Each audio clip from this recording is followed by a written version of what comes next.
Hi everyone. Okay, I think we'll give it another minute or so for people just to come in. Cool.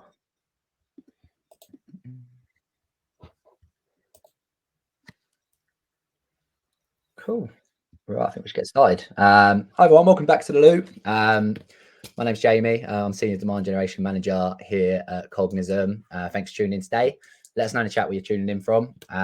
So obviously today we're going to be talking about LinkedIn ad creative. So yeah, as I said, I'm Jamie Skills, Senior Demand Generation Manager here at Cognism. Just to give you a bit of an intro to myself, I look after all of our campaigns targeting our marketing audience, targeting marketers. And I'll let you introduce yourself to the audience. Yeah. So hi everyone. Thanks for joining in today. I'm Tim. I'm the demand generation lead at Cognism, specifically kind of aligned to our sales persona. So yeah, I spend a lot of time ideating and creating all of our LinkedIn ads for the sales persona, and looking forward to going through our ad creation process today, and can hopefully give you some inspiration for your next creatives. Cool. All right, so let's get started. So yeah, as Tim said, we both spend like a lot of time working on our ads. It takes up a lot of our time.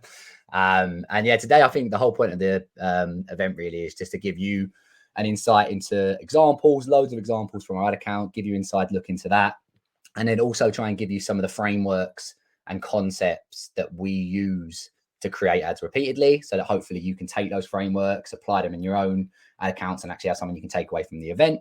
And then yeah, at the back end of the event as well, we've got some like tips, some more theory stuff around like how you can come up with ideas and not getting stuck and things like that.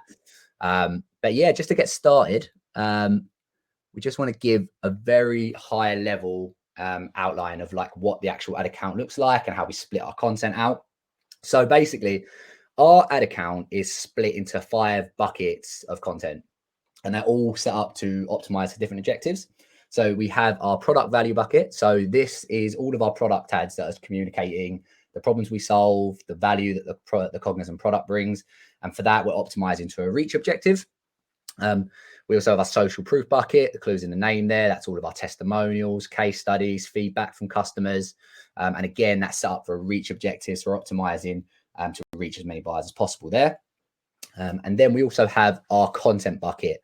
So this bucket is all of our top of funnel content and assets. And that bucket is basically all of the content has a dotted line back into Cognism as a product. So like an example would be on our sales persona, for any sales content we're doing, content around things like cold calling, which is a direct dotted line back into what we sell. And then our other top of the funnel bucket is thought leadership. So any sort of ads we're putting in that bucket are basically a hierarchy away from the product. So an example there might be like sales management for the sales persona. And then finally, we have our remarketing bucket. So this is where obviously we're optimizing conversions. And that's where we put all of our offers, our demo offers. And there we're trying to convert buyers and move them through the funnel, MQLs, pipeline, etc.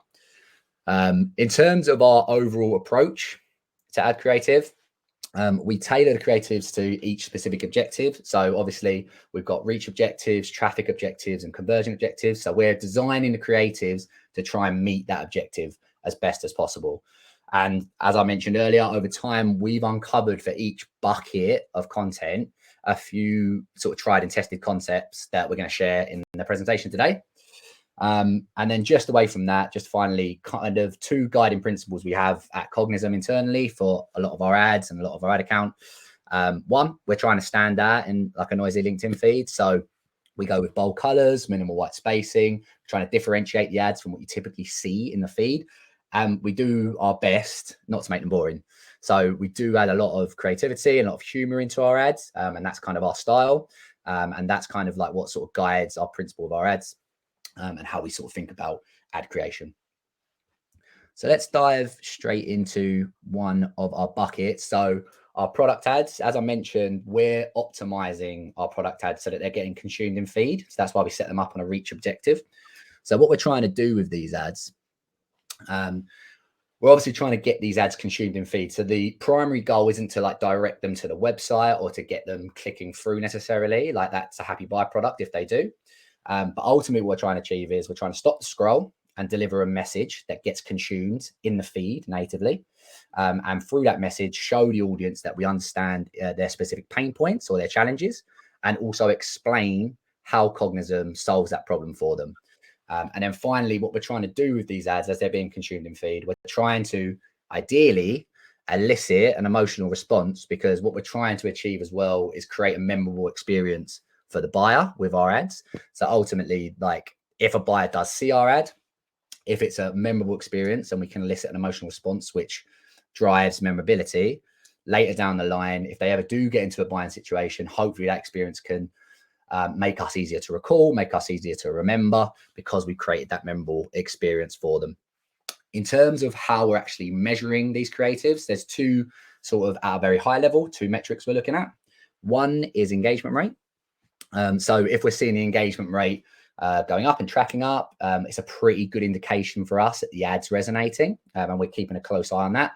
Another metric we're looking at is things like CPR against impressions. So if the impressions is high and the CPR is low, it gives us an indication that the ad is being consumed in feed, which is ultimately what we're after as we're optimizing to a reach-based objective. So a couple of examples here just to get started. One is the Cognism lead gen heartbreak mix ad you can see on screen. So this ad is actually targeting our marketing persona. So it's going out to marketers, and it basically tries to highlight a common pain point that we solve, Cognism solves, which is lead generation for marketers. So the whole point of this ad is we basically parodied a Spotify playlist and called it the Cognism lead gen heartbreak mix. Tried to add some humor in there. So there's like a few parody song titles, things like Unbreak My Campaigns, Gated Content Will Tear Us Apart. And that whole ad is there to sort of help communicate that we understand the challenge they have. And then the copy above, we basically go into how we solve that problem for marketers. And that's kind of like a really like standard sort of product ad for us, and sort of trying to meet those objectives I've spelled out on the left. The other ad is actually an ad targeting our sales persona. And Tim, I don't know if you want to quickly just cover what you were trying to achieve when you created that ad, and sort of why you think it works.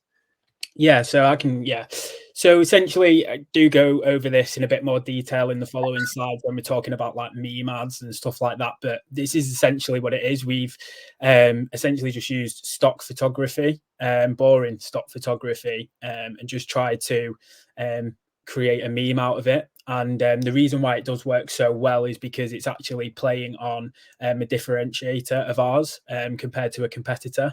And I just think the fact that it's a stock photography, it stands out in the feed. It's not something that you would expect to see in a LinkedIn feed. But I would say that the comparison that we're making in the image is what makes it so great. Cool. So yeah, actually, Tim just mentioned actually one of the concepts that we're going to touch on now. So we just dive straight into, so these we're basically going to move into some concepts within the product value bucket that we use repeatedly to create these ads. And as Tim mentioned, we do index quite heavily on meme ads and leveraging humor. So basically, I think one of the reasons why these ads works in this bucket is they do a couple of things. So they concisely and visually highlight the problem or pain point that the buyer is experiencing. It presents it in a relatable scenario that also tells a story, and it elicits an emotional response because we're leveraging humor in the ad. So like, for example, you can see on the right, one ad in the top left, that's actually targeting our sales persona. It says, we're going to cut your sales team by 10%. And it's obviously coming from the executive team. And at the bottom, and increase your sales target by 60%. And it's the same executive team. And obviously we're doing it in like quite a sarcastic way, and we're using it in like a light-hearted way. And that's basically trying to do what we've spelled out on the left. It's concisely and visually highlighting a pain point, presenting a relatable scenario. So I think any sales person, a sales team can relate back to targets and getting really tough targets to work with, and then using humor to elicit that response. Similar to that, we have an ad right next to it. So this is actually targeting our marketing persona. And that is basically a marketer who's got a speech bubble coming from his head. And that says, no one warned you about sales when you go into marketing. And pointing towards the marketer, there's a bunch of basically of his team from the sales team saying, no one picks up, where are the leads? We need mobiles. And it's basically playing on that scenario and that story of the marketer under pressure from sales, experiencing that pain point, And then in the copy above that, Cognism, we can describe how we solve that problem for marketers by giving them the leads that they need, and keeping the sales team happy, basically. And that's kind of the recipe there. And that's how that sort of all works together. But we've had a lot of success with this. And I think, as Tim mentioned previously as well, like, I think a lot of marketers sometimes can be quite hesitant with things like stock photography and a bit concerned about using it. I think adding a humorous twist to stock photography can work really well, and it counteracts sort of like what sometimes people can be a little bit hesitant to use it, counteracts that, adds that twist, adds that personality, and helps make the image your own, which is something I think we've had a lot of success with at Cognism, and it's something that you could definitely test yourselves in your own ad campaigns. The next concept that we definitely lean into a lot, and we've been doing a lot of this lately, is using a concept that we call basically familiar user interface or user experience ads. So basically what these ads are is we're taking common like user interface features and user interface designs that you see every day, your buyer sees every day. So things like a Microsoft Teams message, a Twitter post, an iPhone message, a Slack message, and using that design, using that imagery, using that UI to repurpose your message. So basically frame your message within those visuals. I think a big reason why this works is something called the familiarity principle. So basically what that states is that when the buyer sees something that they're familiar with or something that they encounter on a day-to-day basis, they're more likely to interact with it and more likely to engage with it. And we've definitely seen that work within our own ad accounts. And this is like some of our highest performing creatives have been based on this concept of like familiar UI and UX. And I think this is really helpful when you're stuck for design ideas, because obviously you can just go and look at the platforms that you use every day in your work, in your personal life, and just think about how could I frame a message within all of this design, and it shortcuts that design process. And I think the only other thing I'd touch on here is that when you combine this concept with humor, it can be used to tell a really relatable story. So like things like, if you look at the example in the top left, we've used this to target our marketing persona. It says, life's tough when you're a B2B marketer. And then there's a message, a Microsoft Teams message from Dan, head of sales, saying, you up, I haven't spoken to a CEO since Friday. So it's a really light-hearted way of playing on that pain point of like sales on your back, about leads, something that any marketer can relate to. And then we can point out exactly how we solve that problem in the copy above, and if they click through on the landing page, etc. And yeah, again, if you combine that with the humor, you elicit that remote emotional response, and you can help make it a really memorable experience for the buyer. And again, it's definitely something that we've seen a lot of success with. I think an ad that I just want to draw attention to as well is the Twitter post in the top right. So this has been working incredibly well for us. Like, Tim, I don't know if you want to quickly just touch on what you was trying to do with this ad and why you think it works well. Yeah, I think this is a standout performer for us. I think like our benchmarks for an ad sits at around 0.4 to 0.6 if it's good, but we're seeing upwards of 1 to 3% engagement rate and click-through rate on something like this. And yeah, I think one thing that I always think about, which I saw ages ago, is the best ads don't actually look like ads. And I think if you can go in to creating an ad with that mindset, you'll have a good amount of success. And this Twitter ad essentially does that. Like, it's not meant to be an ad. It's meant to actually look like a Twitter post, obviously. And yeah, it just instantly stops the scroll. Again, it's something, a Twitter ad is not something that you would normally see on LinkedIn. So that's why it just easily breaks the scroll. Definitely. Yeah, I love that, to be fair. I remember I saw that, I was really jealous of it. So I think I'll be trying to repurpose that for the marketing persona. And then finally, our last concept we want to share, and I think a lot of marketers are going to be familiar with this, it's a really standard concept, but I think it can work really well if you apply it well, is basically this concept of like a before and after scenario, or like a versus ad. And that's basically when you split the creative in half, and you basically communicate a message on either side. So communicating a before scenario and an after scenario on either side of the creative. And I think one of the reasons this works well, and we've seen it work well for us, is clarity. So I think it does a really good job of concisely communicating both the problem, then the solution for the buyer. Obviously, by the nature of the creative, you have one side that sort of communicates a problem, and then instantly communicates a solution. And that's a nice sort of 1-2, and it's really easy to communicate that, and the buyer can digest it really easily. So I think it's very, very useful in terms of communicating with clarity.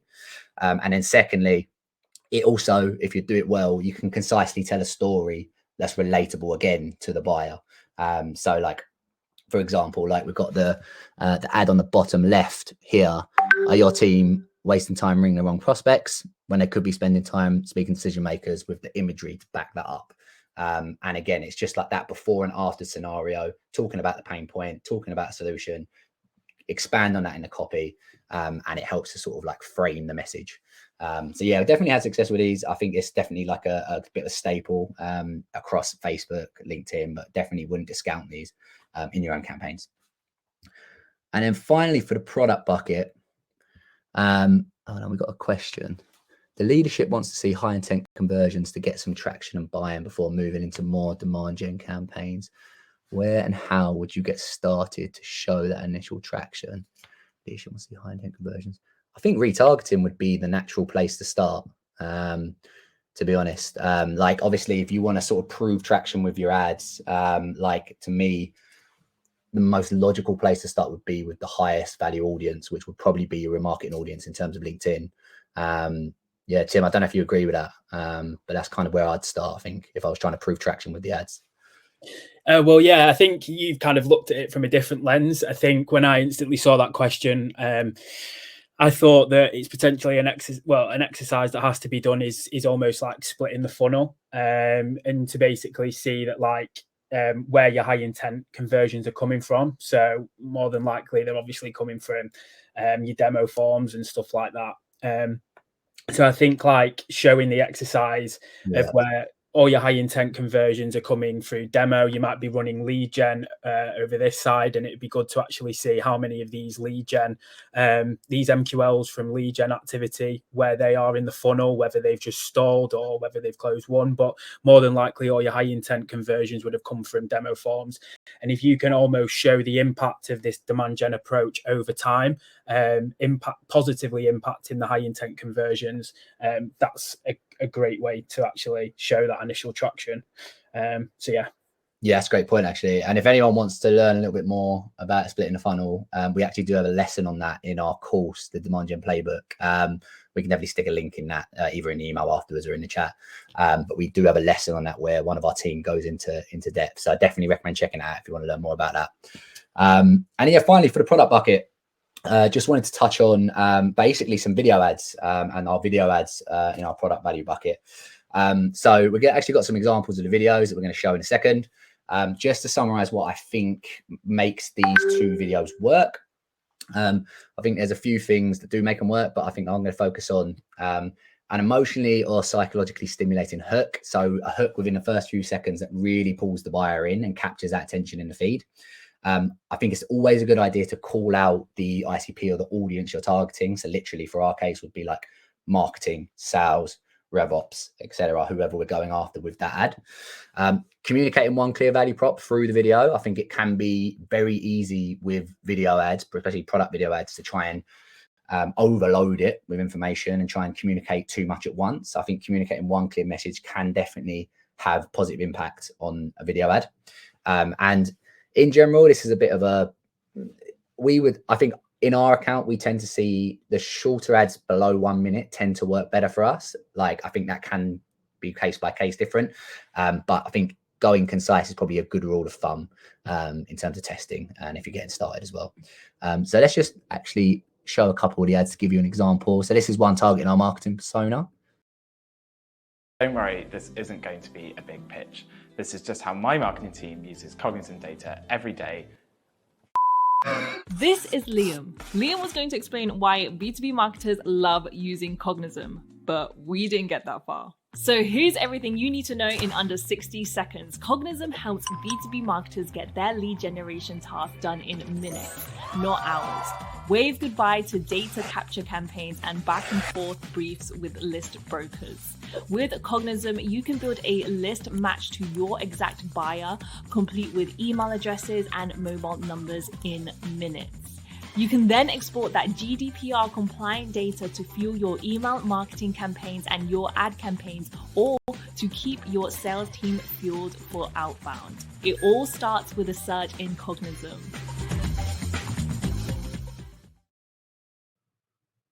Cool. Yeah, so that was the marketing ad. And I think, yeah, you can sort of see how it connects to what I just mentioned in terms of what made this ad work for us. Like we use that sort of humorous hook to hook people in and draw them in, using that blooper from Liam. And that worked really well in terms of actually getting attention to the ad. Called out the ICP really quickly. And again, tried to communicate one clear value prop. And again, I think this is another good example from the sales persona that I'm going to play now. So I'll just play that. Ever heard sales say, we need better leads? Cognism, emails and phone numbers for your most relevant prospects. Get access to better quality data and help make your sales team's outreach more efficient. With phone numbers manually verified by us, so you don't have to waste time on bad data. Sales reps love Cognism. Why? It's simple. With Cognism, your team doesn't have to waste time searching for leads. More time to sell, speaking to the most relevant accounts. That means better conversations and revenue for your team. That's why 1,800 revenue teams prefer Cognism. Cognism, the #1 choice for premium sales intelligence.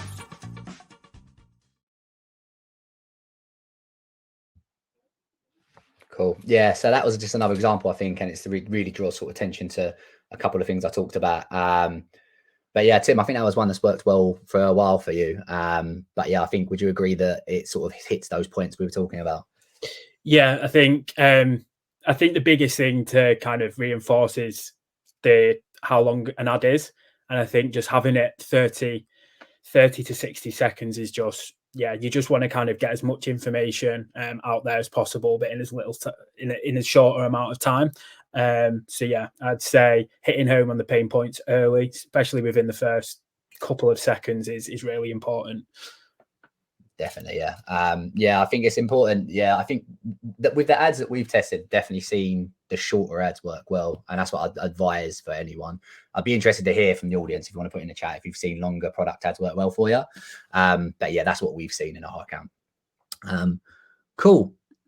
So let's just move on. So that's all of our product ads, and that's a few of the concepts that we use. I hope that was useful.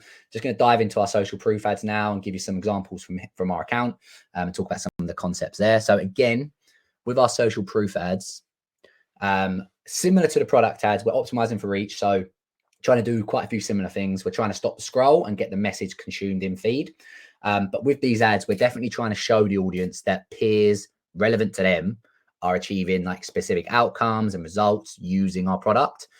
So we can tap into like those persuasive principles of social proof and FOMO and stimulate some desire to check out like what Cognism is about. In terms of how we measure, again, similar to the product ads, we're looking at engagement rate and CPR against impressions. We're just trying to get those ads consumed in feed based on the reach objective. And I have a couple of examples here, but I'm going to dive straight into the concepts because I think they explain both these ads really well. So let's go into the first one.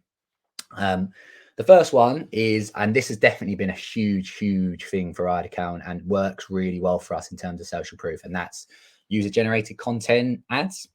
And so what I mean by that in this context is really things like actual social posts from people who've used your product or talking about your product online, customer feedback in places like Reddit, Twitter comments, literally all of that sort of online feedback that then we basically take screenshots of, take images of, and we use that image as the creative on its own. We don't necessarily, we have done this a little bit, but we don't really dress it up with our branding and like dress it up with like Cognism's logo, etc.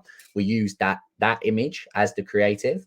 And I think there's a couple of reasons why this has worked so well for us. And I've definitely seen it double, almost triple engagement rates and click-through rates in certain campaigns. One of the reasons I think this works well is that because it's a screenshot of a user-generated post, it has a degree of credibility that a standard testimonial ad finds very hard to replicate. I think with a standard testimonial ad, one of the problems you're going to encounter is that people are distrustful of them because obviously they've been very common for a very long time. And it's an ad, like Tim said earlier as well, like it's an ad, you're putting an ad out there. there's definitely things you can do to like circumnavigate that, to address that, like focusing on outcomes and things like that, and copy, sort of way you phrase the copy to mitigate that. But it definitely struggles to match the credibility of these user generated ads. And again, I think another thing that's worked really well with these is because they're like ugly creatives, they do a really good job of stopping the scroll by standing out in the feed. And because they look organic, they don't look like ads, and they don't look like the other ads you're going to see in the feed. So that basically, their ability to stop the scroll combined with their credibility do a really good job with communicating the message and then showing the different users, the different customers, different buyers that are using your product and getting results from it. So it's definitely been a big win for us. So I definitely recommend, if you're going to walk away with anything today, that'll be one thing to test in your ad account, see how that performs versus your typical social proof ads. The next one, and again, this is what I was actually just mentioning a second ago. Another concept we do use a lot is when we do more sort of traditional testimonial case study ads, focusing on specific outcomes and specific results and quantifying those results can be a really good device for making those ads perform. I think the reason why this works well is by communicating like a quantified outcome or a result that's desirable to your buyers, it's harder to fake, because you've got to prove that claim either on your website, in your sales process. And it's like it's much harder to lie about a result, an outcome, and it sort of fosters that trust. And that helps the ad, I think, and combats that natural distrust with testimonial ads at times.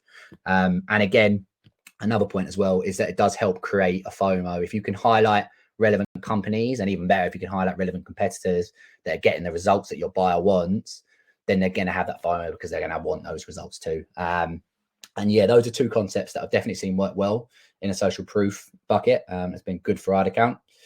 And just wanted to touch on finally in the social proof bucket are video ads. So again, quite similar to the product video ads in some ways. We're definitely trying to clearly call out the pain points and a value prop and a really engaging hook early to draw the buyer in. But I think something that's worked well in some of our product social proof videos is using the customer stories, the stats or proof points from your social proof to tell a story in the video, and basically tell a story that your buyer can then relate to and buy into. And again, like Tim mentioned earlier as well, keeping it concise has definitely worked better for us. So I've got an example I'm going to show now. So I'll just pull that up. Do you have a sales team in Europe struggling to find accurate data for decision makers in your target accounts? That's exactly the problem Slalom had. First, their sales team used the Cognism browser extension to find contact details for decision makers and export the data to salesperson outreach. The team also uses the web app to build targeted lead lists. Using the technology filter, they're able to build highly relevant personas that use specific product. This approach allows the team to tailor the outreach and ensure it's value-led. The RevOps team at Slalom also used the Cognism platform to monitor lead quality and platform adoption using the usage dashboard. As a result, Slalom have shifted their focus from quantity of leads to quality and relevance. Using Cognism, they managed to reduce their sales cycle by multi-threading, get their foot in target accounts quicker with quality contact data, go from a very manual workflow using Excel spreadsheets to syncing the data directly to their CRM. The result? They've managed to generate around £400,000 in total value from people found with Cognism.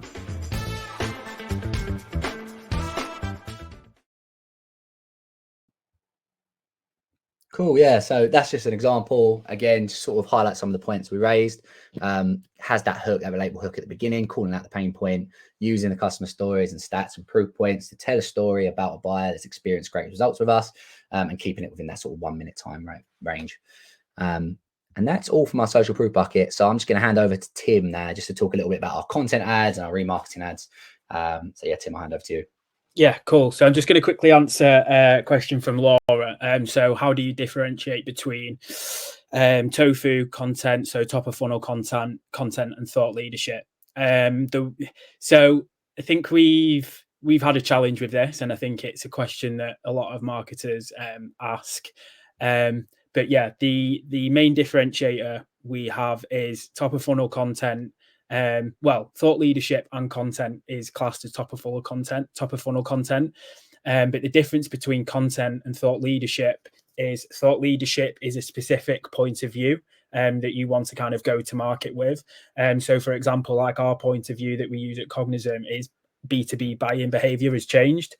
So from the sales angle, it's outbound prospecting, like to get success in outbound in 2024. It's not the same as what you would do to get success in 2022, because buyers expect a completely different sales process.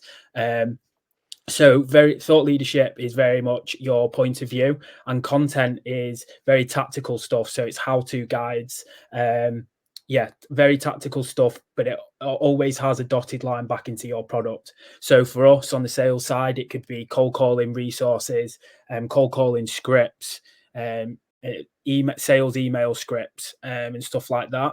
Because it's obviously we sell contact data, so it's a clear dotted line back into our product. So hopefully that helps differentiate content to thought leadership. So for content ads, the primary metrics that we measure are click-through rate and obviously website visits. And our benchmarks for our content ads normally sit at around 0.7 to 1%, depending on if it's a static or video ad. So to ensure that we're continually hitting these benchmarks, our content ads have a couple of non-negotiables. So like many of our other ads that Jamie's already gone through, they have to be eye-catching. They have to kind of stop the scroll. So we use a lot of dark backgrounds, use a lot of like stock photography and images to try and tell a story. But the most important thing with content ads is you need to have a compelling offer to promote. Something that is really tactical for the audience and something that they can use and refer back to in their day-to-day role. And I'd say for content ads, the asset that you're giving away is probably the most important part. The creative just helps amplify the asset even more. So there are a couple of ways that we design our content ads. One of which is through a meme style. And the other is through kind of a blurred or hidden image to almost like tease the offer. But you'll notice a theme across all of these meme ads. It basically follows the process of question, image, offer. And it's a really bad analogy. I've kind of used this before on one of the Loop Lives, but it's the best one that I can kind of think of. But kind of think of your ads as a sandwich. Like you can have really nice bread, but if there's nothing in the middle of it, then it's not great. Like the middle part of your sandwich makes the sandwich so great. So that top section really needs to highlight the problem the audience is facing. The bottom section should provide the solution to the problem they're facing. And then to make your ad that little bit better, you need something in the middle that brings it all together. So lead with a question that makes the audience aware of the problem they're facing. Then use an image to reinforce the emotion that they might be feeling because of the problem they're facing, and then offer the solution to their problem by giving away your asset. So really simple: question, image, offer. I actually really like the analogy, by the way, Tim. So. You're the first one. So the second way is to basically tease your asset through hidden or blurred images.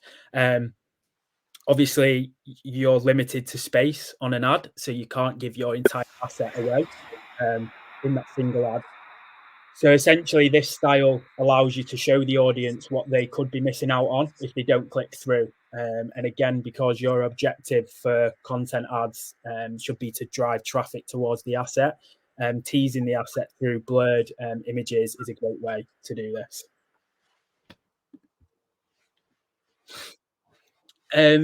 And finally, we obviously have our content video ads. So these are the videos you can get really, really creative with. And your ultimate objective here should be to educate the audience on a certain topic. But to be successful, you need to do this through an entertaining concept. And this is something that we call edutainment. So obviously demand generation is all about creating memorable experiences so you stay top of mind for your prospects. And video ads, specifically for content, are a great way to do this. So for example, one asset we created was a blog on 17 cold call opening lines that sales reps should be using in 2024. And a lot of marketing teams would have just had a headshot video of a salesperson going through the top cold call opening lines, which is fine. But instead, we basically asked one of our subject matter experts to film themselves on London Bridge, attempting different cold call openers to see how they actually worked in the real world.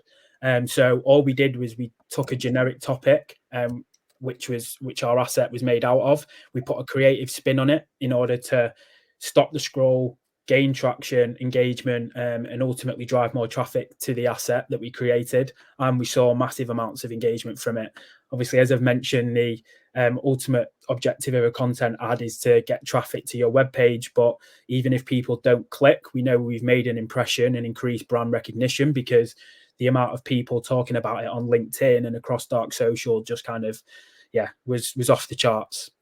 And don't know whether Jamie wants to. We've got to be fair, we've got a good example, to be fair. So I can share this is actually an ad that Tim created with our SME Morgan for the sales persona of cold calling openers on London Bridge. So I'll just play that now for everyone watching. All right, y'all, so we're here on the London Bridge, and I'm going to try out some cold call openers. We're going to see if this works or not. This could be the worst experience in the world, or it could be the best one. So we're going to play around with it. So here we go. Hey, my name is Morgan. How you doing today? Morgan, how you doing today? I'm good, bro. How are Good you? question for you. Okay, quick, just quick. Yeah. What is your take on cold calling? Cold calling, Yeah. like for sales? Yeah. I hate doing it. No, I would never do it. No, I would never do it again. Okay, but getting it, I'm assuming you're hating it as well. I hate that as well, yeah. I hate both things. Okay. Hey, my name is Morgan. How you doing today? Good. Quick question for you. What is your take on cold calling? Cold calling? Yeah. I don't have a problem with it. No problem with it? No. So if someone's doing it, it's all good? But I mean, it depends on what they're selling, obviously. Hello, sir. You got a couple seconds to chat? No, sorry. Yeah. Do you have a couple minutes? Oh, sure. I've got someone stuck in the lead. Do you think? Yeah. Do you have a few seconds to chat? You have a few seconds to chat? It's hurry. Yeah. Few minutes. 2 seconds. 2 seconds. What is your take on cold calling? I like them. You like it? Yes. Okay. What do you like about it? Next race, right now, I meant like 50%. Not bad. I'll take it. Those are rookie numbers in this racket. I get a bit busy, but I have a question for you both. Okay. Can I ask a question? Sure. Okay. You just did.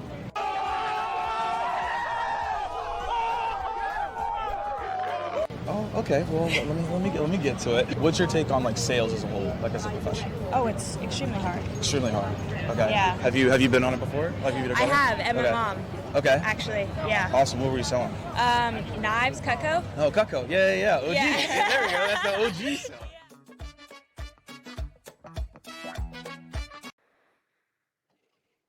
Yeah, I love that video. I think that's a great example, though, Tim, of what you're talking about. Like, it's an entertaining bit of content, but obviously it has that substance behind the cold calling openers, and then you can link out to relevant assets from that after you grab attention with it.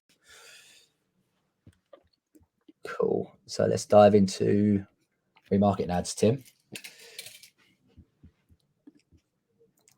Oh, is this me? Oh, didn't know. All good though. So yeah, I think the most important part here is the offer that you're trying to promote.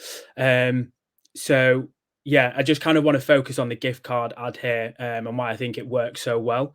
Like, I highly doubt that if we had offered an Amazon gift card on this ad, we wouldn't have influenced the amount of pipeline that we did. I think we share this, and I think we generated over like 500,000 of pipeline from this ad. So yeah, I don't think if we offered an Amazon gift card, we wouldn't have got anywhere close to that. So yeah, for one, the reason because of this is everyone offers Amazon gift cards in exchange for meetings.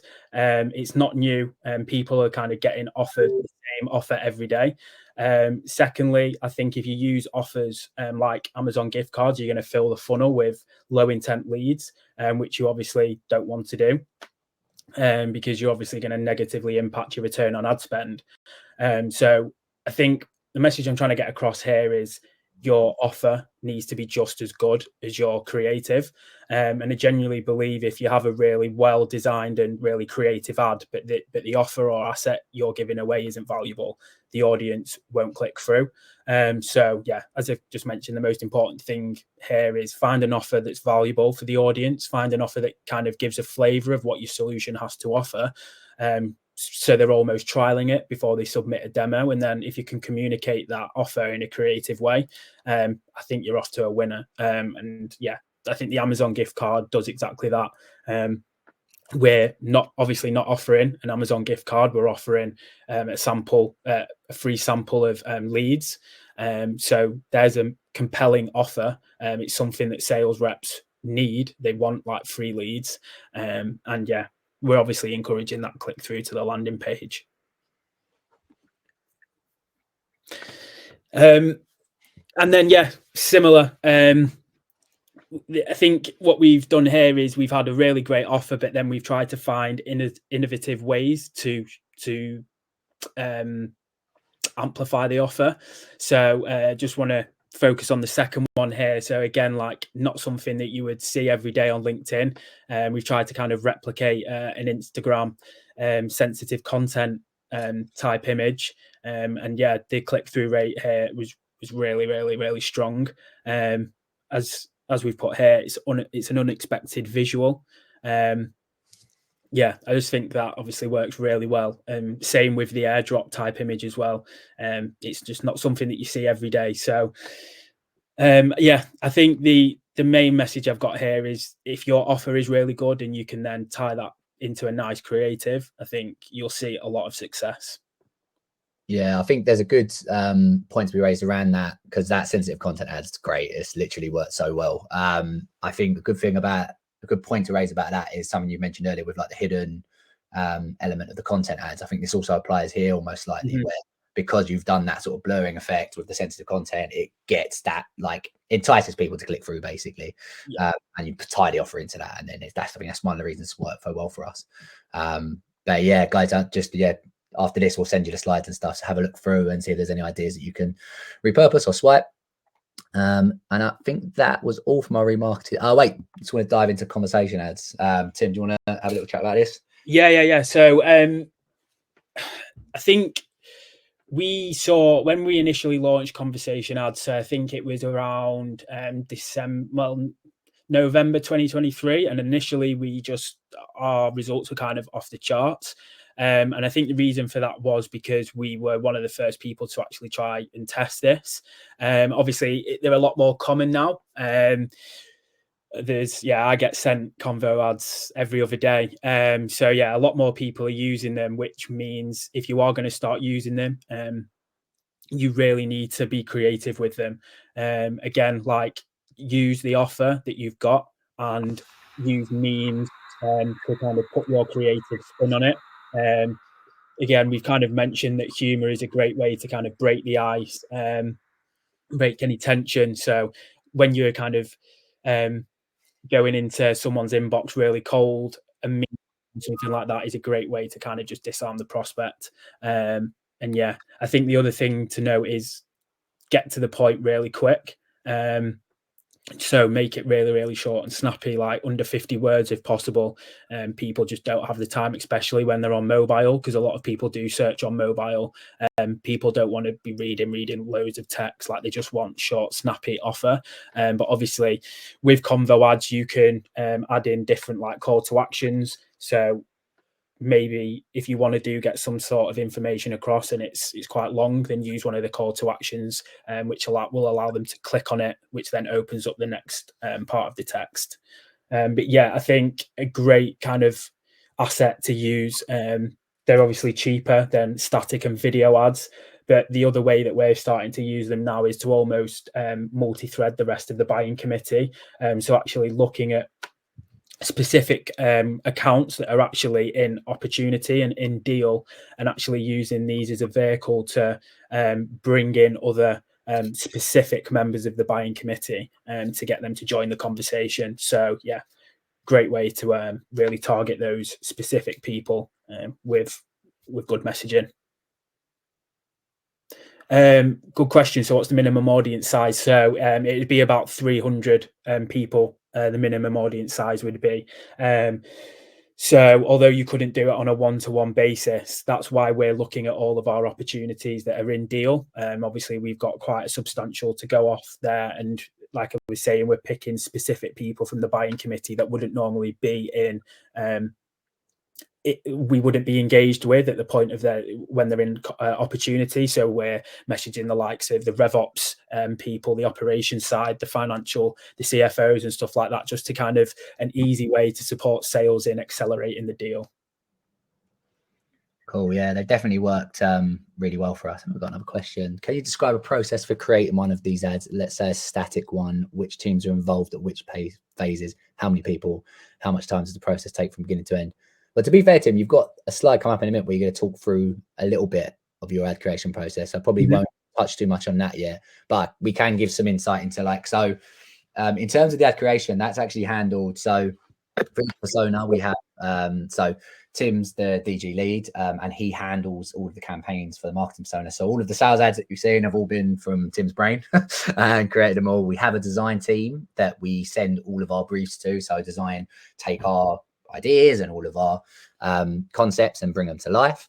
In terms of what that process looks like, we have an Asana board where we brief in ads when we need them, when we're looking to replenish the buckets, when we need to push up metrics, etc. We send them straight to design them up for them. But in terms of the creation process, the ideation, that all comes from the people looking after that specific persona. For sales, that's Tim. For marketing, that's me. And for RevOps, that's Harry Botten. So yeah, basically it's all dreamed up from us guys, and then we take it to design to actually make it a real thing. Cool. I'll just go to the next slide. So we wanted to share something quite interesting with you. So we wanted to share basically 5 ads that influence 7.5 million in pipeline. So I will caveat this at this point just to say we have looked at influence in this case through an attribution tool called Hockey Stack. So Hockey Stack basically allows you to see from the impression level, based on who has seen that ad, did that account turn into pipeline to leads, opportunities, and close run revenue. So we can see from the impression level, and these are the 5 ads that basically influence the most pipeline. So of the accounts that actually end up becoming pipeline, they saw these ads, and we just thought it'd be an interesting thing to share with you guys, so we can sort of show you basically what we mean by the influenced part of this. So let's just get started. So 2 ads that influenced an insane amount of pipeline at some point in the journey were these 2 influencer ads. When we call them influencer ads, we basically started running these, I want to say around almost 2 years ago now, these types of ads. But basically, these are 2 internal thought leaders of Cognism. So Alice, our CMO, and Dave, who's the SDR, the sales development director internally as well. And basically, all we've done here is screenshot one of their high performing posts. So you can see in Alice's post, she's basically done a post around 3 years ago. I joined Cognism as head of marketing. We were a team of 3 marketers. We were under 3 million in revenue. And that got around 1,500 likes when it was first put out. And so what this ad's done really, really well is essentially it was used as a content ad to drive to a content asset that answers the question posed in Alice's post. And it has performed insanely well in terms of click-throughs. I think the click-through rate at one point was somewhere between 6 and 7%, which was obviously crazy. We were never expecting that sort of result. But in terms of like how much it's influenced pipeline, like at some point, like there's been a lot of journeys that have ended in them becoming opportunities where these ads have played a part.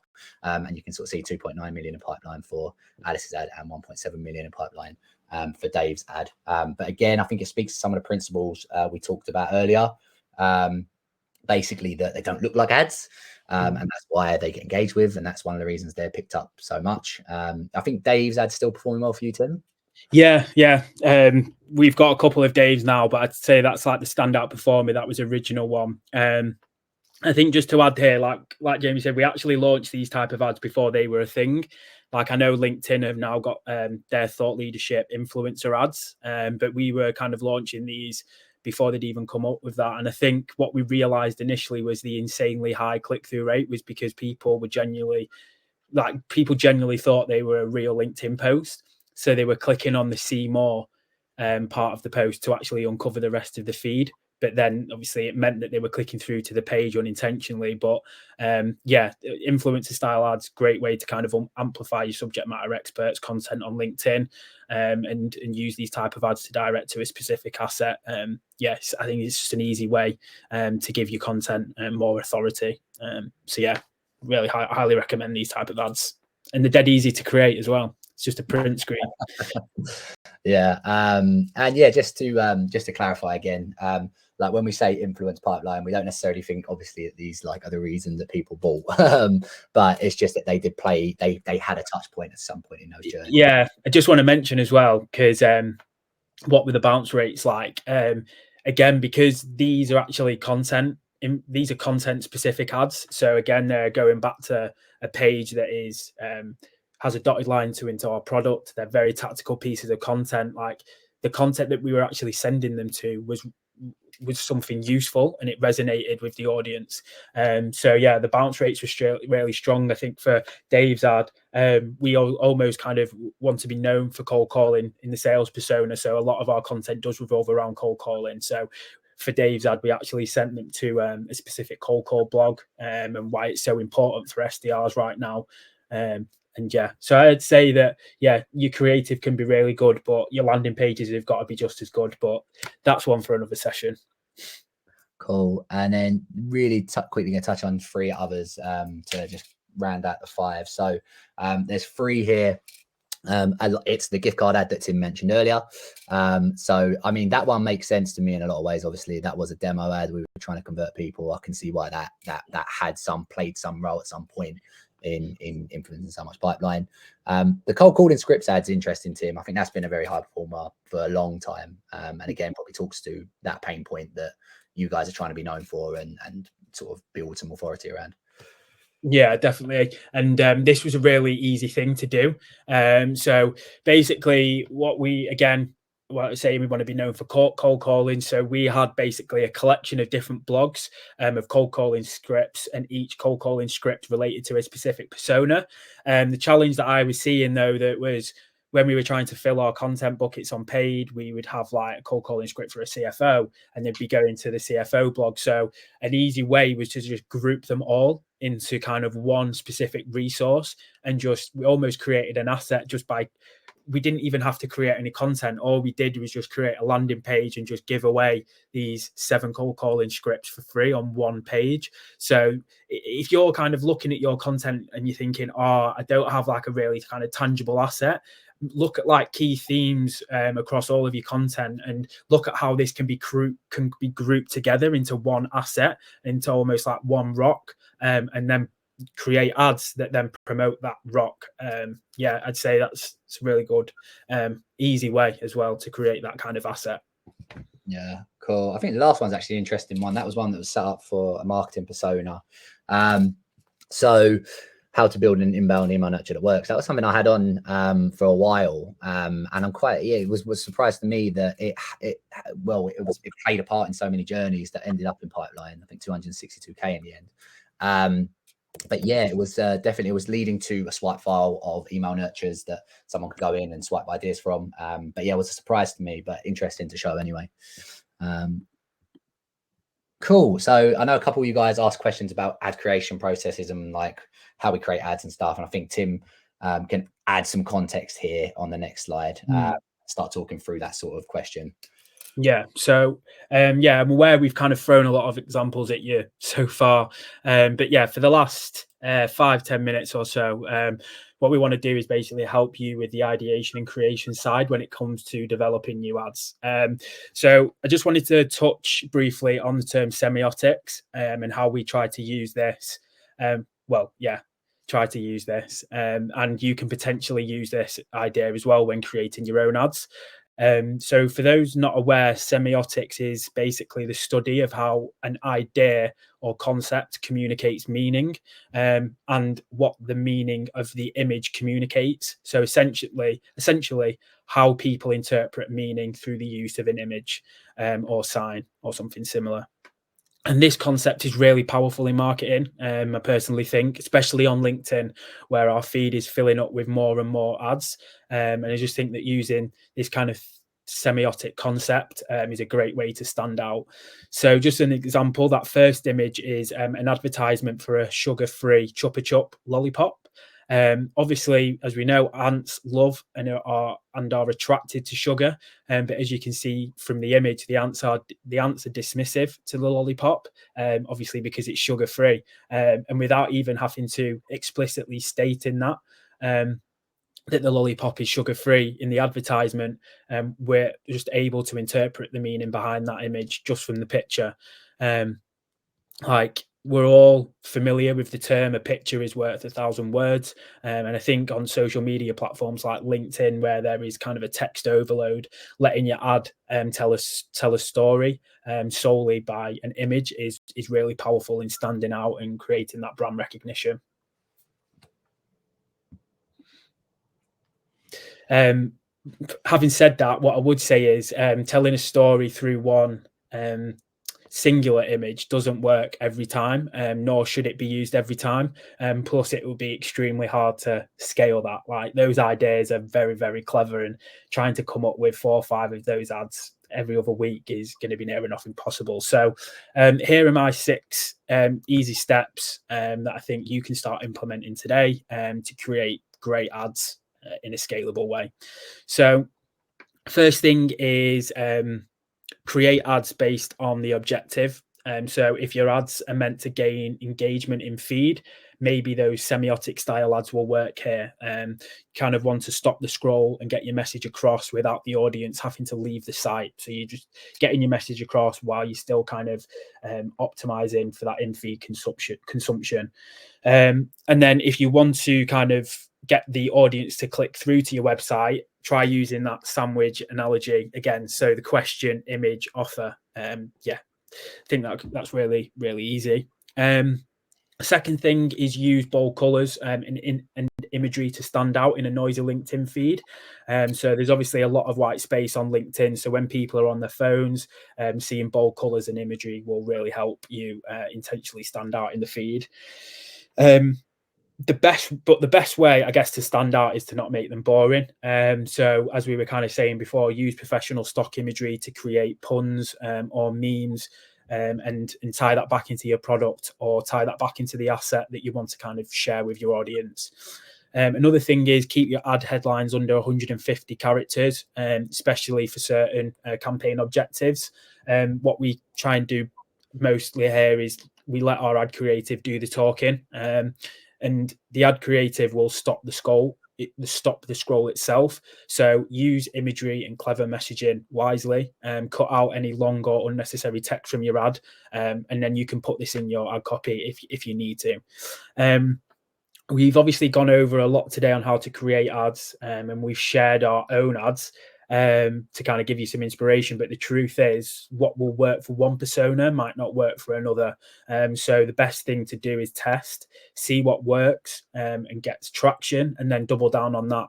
I'd say my recommendation is set ads live for set ads live and give it 2 to 3 weeks testing. So have a 2 to 3 week testing period. If it's not performed, take a note of why, make the required iterations to the ad, and then follow the same process. So test, iterate, test. There are numerous reasons as to why an ad might not work. It could be color scheme, messaging, or the offer, but until you actually test different variations, you won't definitively know what works and what doesn't. Like, for example, we tested an ad with an orange background and it failed miserably. But then we changed the background of the ad to purple. Like, that's literally all we did. We changed it from orange to purple, and we ended up generating loads of pipeline from that ad that had the purple background. Like, small changes actually matter. But the final and most important part is to be like really, really truthful with yourself, and ask yourself every time you've created an ad, would I stop scrolling to notice this in my feed? And if the answer is no, then go back and change it. Like, if you want to stop the scroll on LinkedIn, like, you need to spend the time ideating and creating an ad which is worth stopping for. Like, earn the audience's time.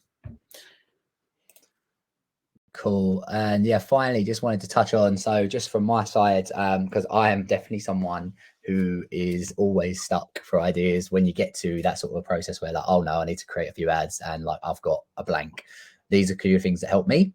So first of all, and like this is a universal advice that you see in marketing, but I think it's absolutely true, is start building a swipe file. Like, it's not necessarily about ripping off ideas. It's about getting a collection of like ways to visually express ideas, so that you can start thinking about, okay, how could I express this message, and like, how's the different ways, what concepts, what frameworks can I use? So definitely start building a swipe file. I actually don't think it needs to be to anything fancy. I actually keep mine in my OneNote folder. If anyone does use OneNote, I just have loads of images in there, and I sort of reference that all the time to sort of shortcut that process.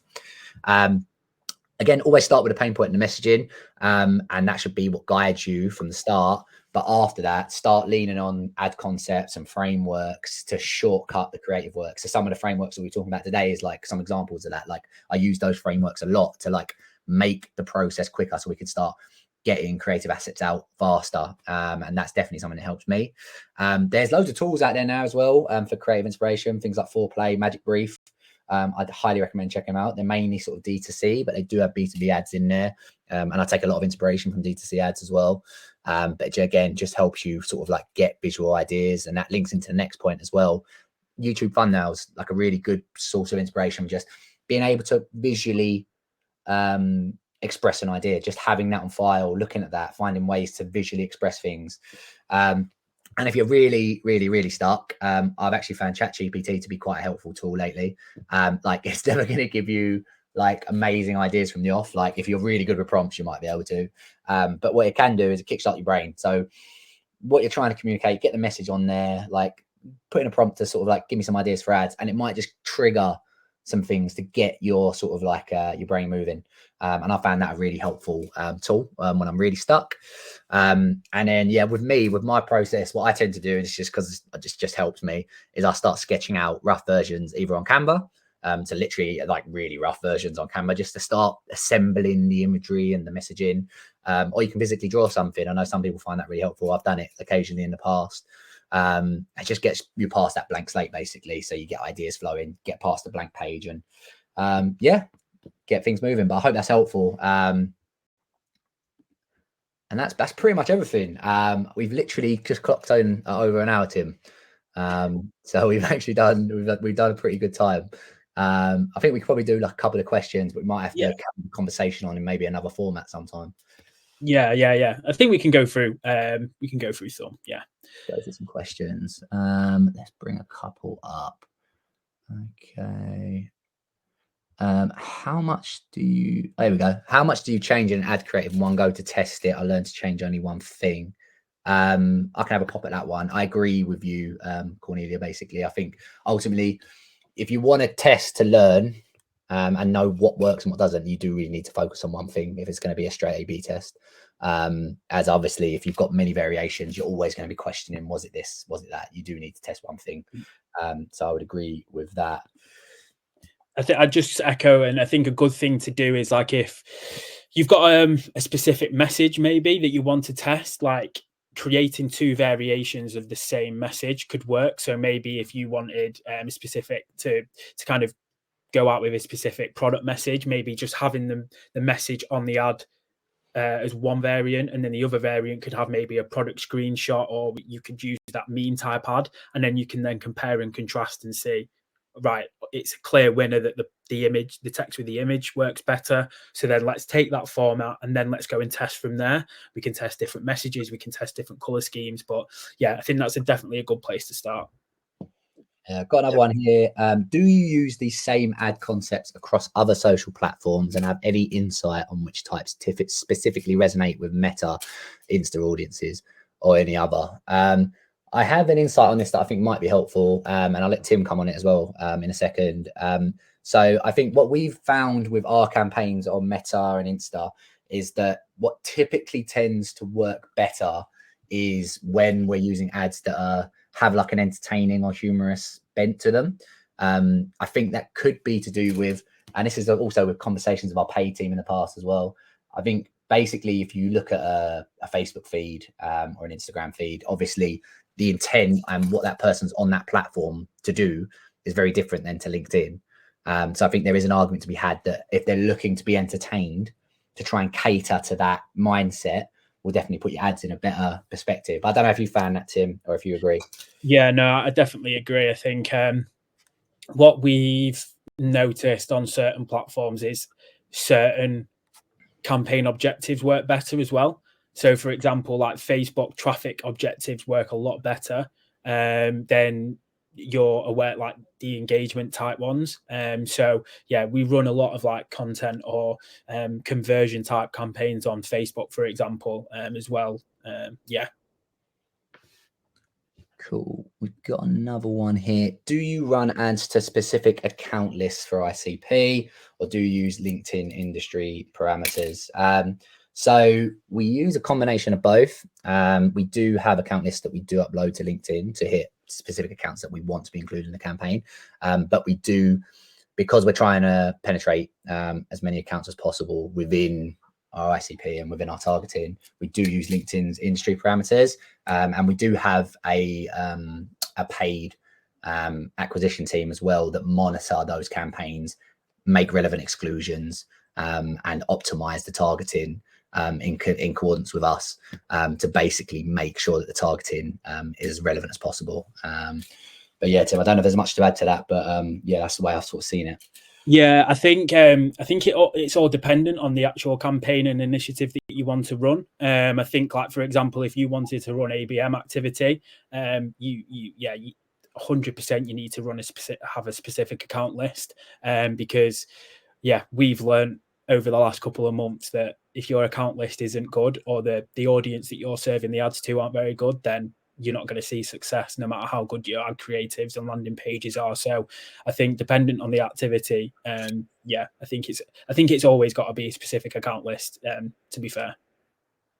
Cool. We've got one here that I think we could probably speak to a little bit. Do you have any recommendations for how you'd integrate any of these strategies with organic social? I think one way, I don't know if this directly answers your question, Hannah, but I think one way that you can use organic is basically to be an initial testing ground for some of the content that goes on to paid. So for example, like if you have, for example, in our content video bucket, like if we're putting videos up as snippets on the organic channel, we can quite easily see what the high performers on the organic channel, and that can be an indicator to put them on paid. But that would be one way of doing it. Tim, I don't know if you've got anything to add there, but that was sort of my initial thought. I think the best way, because the thing with your organic social, unless it's like a new product launch or something, you don't really want to be posting any of your product stuff. So I think like anything product related, you wouldn't really want to integrate into your organic social anyway. But I think in terms of like your thought leadership, social proof and content, yeah, you can definitely kind of integrate them. So your social proof could be like your key wins of the week, like, and just shout about the product, get like promote like any kind of dark social that you've got from your customers, like you can utilize that and filter that through organic social. For content, like those videos that I was showing of our SME on London Bridge, like those work so well when you're using that and filtering it through your organic social. And then your thought leadership, like lean on your SMEs, like maybe get your SME to do a takeover one day on your organic LinkedIn account, and use that as a way to kind of get your point of view out into the market and your followers. Cool. I think we've got time for maybe one or two more. And we've got one here. Bear with me. Where did it go? Here we go. Share. Do you always send ads back to the web page or also use LinkedIn lead gen forms? So just to quickly touch on this, like our strategy on paid is that we're trying to direct our audience and our buyers to ungated assets, so they can consume and optimize to consume the content. That's like what we're trying to primarily achieve with a lot of what we're putting out there. So we're not putting it behind a gate, and we're not really using lead gen forms. Was something that we did in years past. We did actually have a lead gen model at Cognism, but we've transitioned to more demand generation focused approach, and that sort of basically our strategy is not to gate the information, but to actually optimize it so that it gets consumed. So we create basically a memorable experience. They're educated about us, our product, our content, etc. And yeah, basically give them all up front. Tim, I don't know if you've got anything to add to that or not. Yeah, just the only thing I'd add is that maybe if you're kind of in your early stages of kind of moving to a demand gen approach, that LinkedIn lead gen forms for your remarketing and demo kind of stuff like that might work quite well. But for your content and like your assets that we've been talking about, like don't gate that. Like you're limiting the amount of people that are viewing that content. Like you could have some really, really good content. And nowadays, if people see a form, they're not gonna submit the details, no matter how like valuable it might be for them, because they just don't want that follow-up. So that's the only thing that I can say, is that if you're gating stuff, then you're just limiting the amount of people that are actually viewing your content. Cool. I think we've got one more, and then we'll wrap it up. But what's the minimum length of a campaign, weeks or months?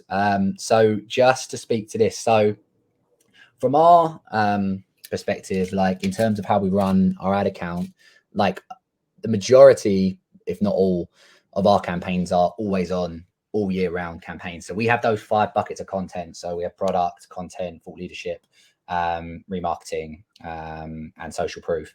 And like, what we're trying to do is get that messaging and those assets out all year round, 24/7, all the time. And so we don't actually put like a time limited cap on those campaigns. They're running all year round. Our job with those specific campaigns really is to keep those campaigns ticking up in terms of engagement, in terms of results, in terms of metrics, depending on what they're judged on and what they're targeted on. But there's not really a time limit thing. It's more about the performance of the ads. Are the ads working? Is the frequency too high? Are they engaging, etc.? And that's what we're sort of judging it on. Don't know if you've got anything to add to that one, Tim. No, I think if you've got like your framework there in your like we have the 4 or 5 core buckets, like, yeah, our objective is to serve everything to everyone. Well, our target audience 24/7, friction free. So yeah, those will be on, always on, every day for the whole year. But obviously, if you want to test certain things, and like you've got a testing roadmap and you want to test certain things, then potentially only run those for maybe a month and then reevaluate after a month. Just see like what the engagement like is. Look at like the landing page journeys. Are you getting enough traction there? Obviously you can look at pipeline, but you may have not seen like a good enough impact. But I'd say that after 4 weeks, you should be able to see like the leading indicators of whether a campaign is going to be able to perform. And yeah, just take it from there. Cool. I think we'll wrap it up there. For any questions we didn't get to, we will try and address them maybe in like a future conversation. Maybe we can do something on the pod, or we'll try and get that around to that, and we can work together to try and get to any questions we didn't get to. But yeah, thank you everyone for joining today. Really appreciate it. Thanks for tuning in, and hope to see you next time. Yeah, thanks very much. Cheers, guys.